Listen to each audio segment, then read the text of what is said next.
Good morning all of you. आज का हमारा चैप्टर है संज्ञा, means noun. In English we say noun. तो संज्ञा यानी संज्ञा का मतलब है किसी का भी नाम, यानी सबका नाम क्या है? संज्ञा है। हर चीज़ का कुछ न कुछ नाम होता है और हर चीज़ का नाम ही क्या है? उसे ही हम संज्ञा, उस शब्द को ही हम संज्ञा कहते हैं। संज्ञा में वो हो जाते हैं कि किसी भी, या तो वो चीज़ होगी वस्तु होगी, या तो वो चीज़ वस्तु होगी, या स्थान होगा, या भाव होगा, या व्यक्ति होगी। यानी वस्तु, स्थान, भाव के नाम को संज्ञा कहते हैं। अब संज्ञा में आप ये देख लो, ऐसी दुनिया में ऐसी कोई चीज़ नहीं है जिसका नाम नहीं है। ये बोर्ड है, डस्टर है, ये वाइटनर है, ये घड़ी है, पंखा है, तो सबका कुछ न कुछ नाम अवश्य होता है और इन्हीं नाम को हम संज्ञा कहते हैं। अब आप अपने चारों तरफ देखिए, आपको ऐसी कोई वस्तु नहीं मिलेगी जिसका कोई नाम नहीं हो, और जो भी नाम है उस चीज़ का वही क्या है? वही शब्द क्या है? संज्ञा है।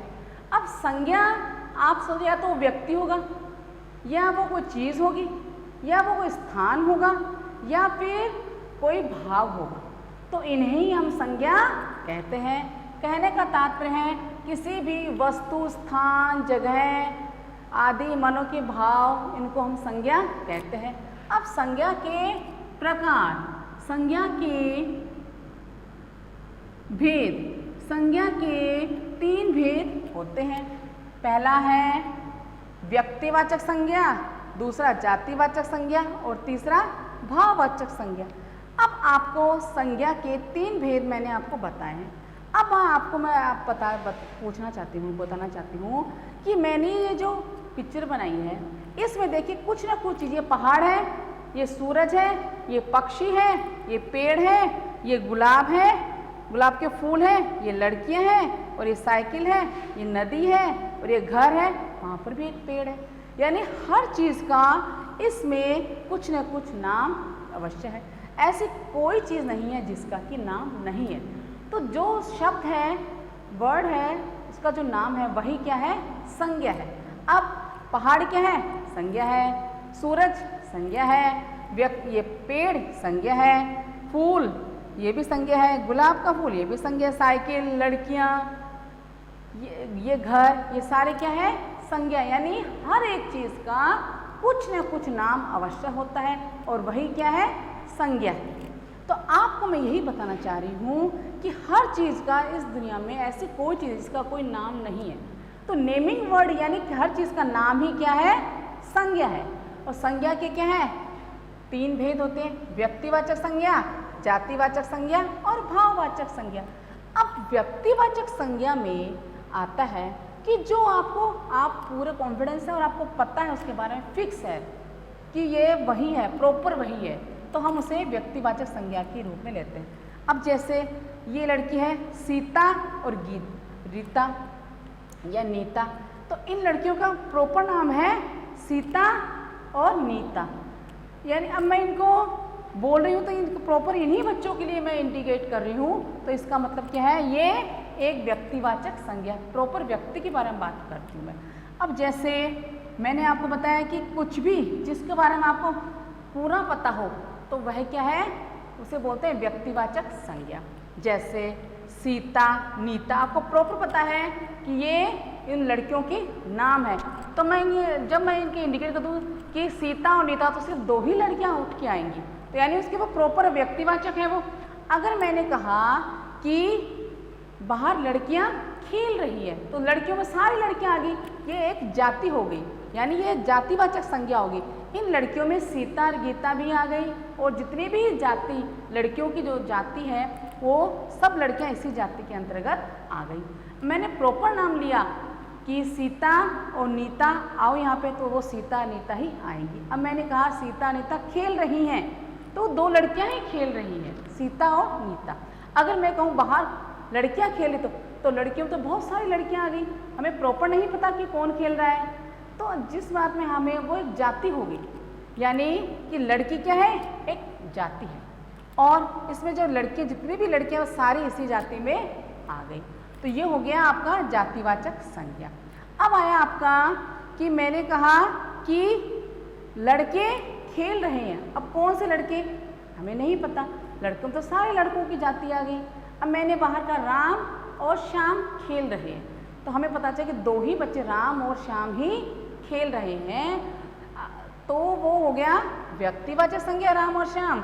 और जातिवाचक में आगे लड़के, यानी लड़के क्या है, एक जाति हो गई, उस जाति में सारे लड़के ही आ गए। तो एक कैटेगरी जाति एक जिसमें सारे लड़के आ गई।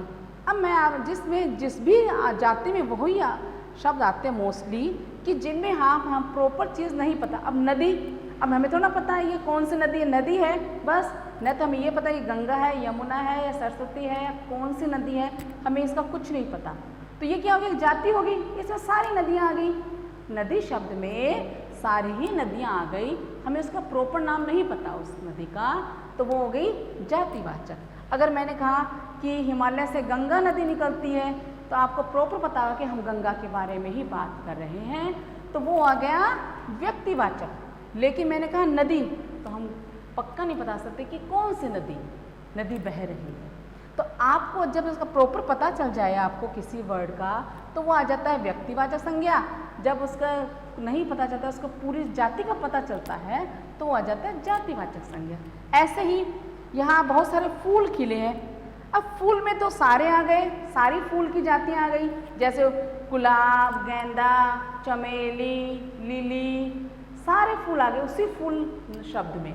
लेकिन अगर मैंने कहा गुलाब का फूल, यहाँ गुलाब के फूल खिले हैं, तो प्रॉपर मैंने एक ही फूल का नाम लिया है, तो वो आ गया व्यक्तिवाचक संज्ञा।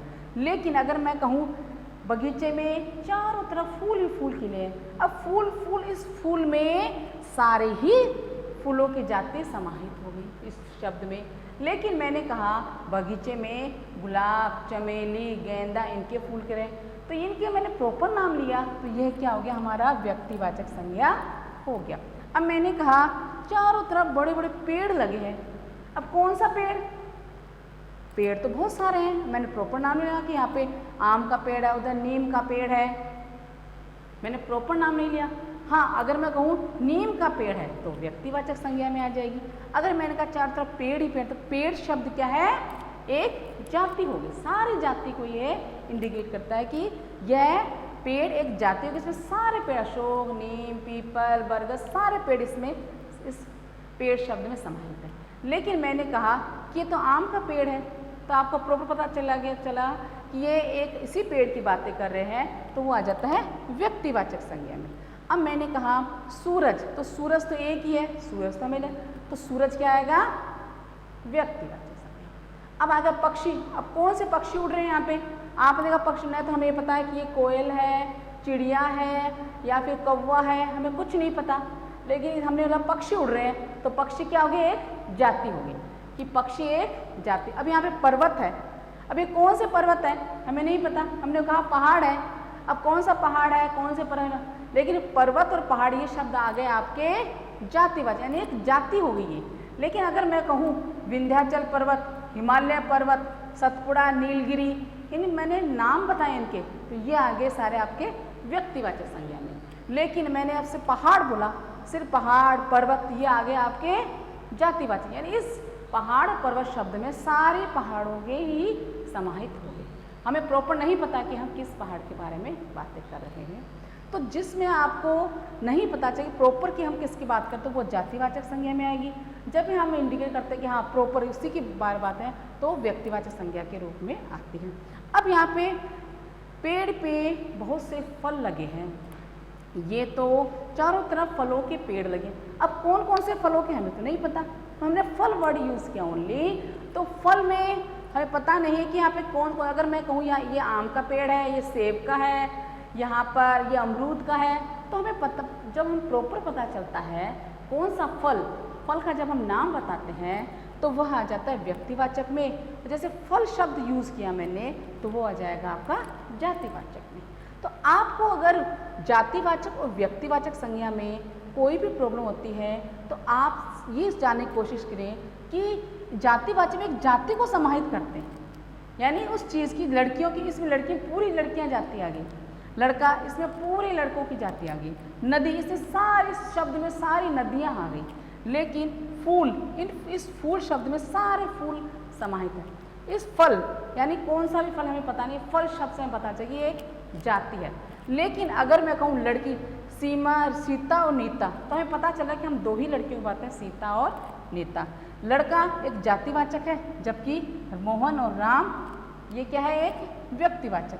नदी, नदी शब्द से पता चला एक जाति है, लेकिन मैंने कहा गंगा यमुना, तो ये दो प्रॉपर नदी हो गई, पक्का हमें इन्हीं के बारे में बताते, ये होगी व्यक्तिवाचक में। अब फूल, ये वाला शब्द है फूल, ये जातिवाचक है, सारे फूल जाति को इंडिकेट करते थे, जातिवाचक होते। लेकिन मैंने गुलाब, चमेली, गेंदा, मोगरा, ये सारे फूल क्या हैं, व्यक्तिवाचक में।